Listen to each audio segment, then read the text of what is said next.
Brayain Melvin died after being infected with cholera from drinking water. He describes how his soul was separated from his body and taken to hell. While in hell, his demon guide showed him miles and miles of cubes, most of them containing the souls of people suffering their own personal hell for their deeds during their life on earth. Will Brayain Melvin suffer in hell for all eternity or not? Next, on Stories of the Supernatural. We were walking in another segment of hell near the back recesses of the wall, another segment of the deep dark pit. And we're coming to this one pit there was one place, and the cube was open, and inside there, this demon was trying to get me to go inside this cube in what looked like a dentist chair. I'm not afraid of dentists at all, but this thing looked like a dentist chair to me, with all these hideous creatures in there trying to say, this is where you are going. And they want you in this cube here. And they were trying to get me in there. And I didn't want to go. And this part is very hard for me.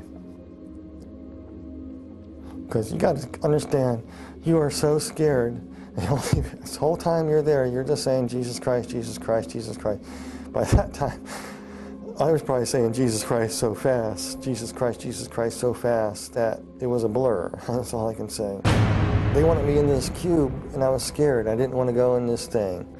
And like I said, throughout the whole time, you felt a connection with somebody from above, the Lord.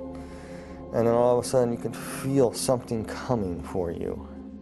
I was so petrified, I couldn't distinguish what it was. You could feel the footsteps walking behind you, and the ground thundering. And as it closer, whatever it was walking behind me, and I was too scared to turn away to see who it was, because I didn't want these things to rush me and grab me. And all of a sudden, they started coming toward me, and then the presence got right behind me, and they all scattered. And that purplish, big, tall, demonic creature, the regal creature, kind of backed slightly away and kind of bowed and kind of walked out, just kind of slithered on into the mist, into the darkness of hell. And the Lord was carrying me up.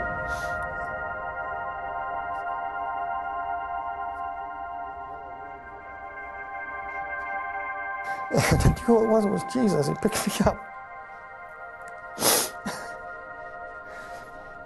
This part I remember though so clearly. He just picked me up in his arms, and I could see where they crucified him.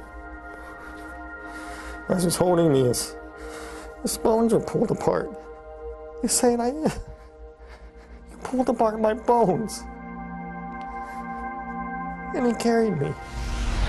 And kind of floated through the air and went through the center of the bottomless pit. I went straight up.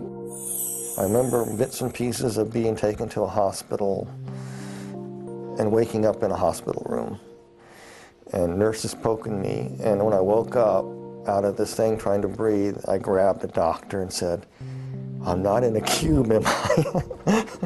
I better not be in a cube. And the doctor says, no, you're in a hospital. And from it, I was no longer an atheist. There was a God, there is a heaven, and there is a hell.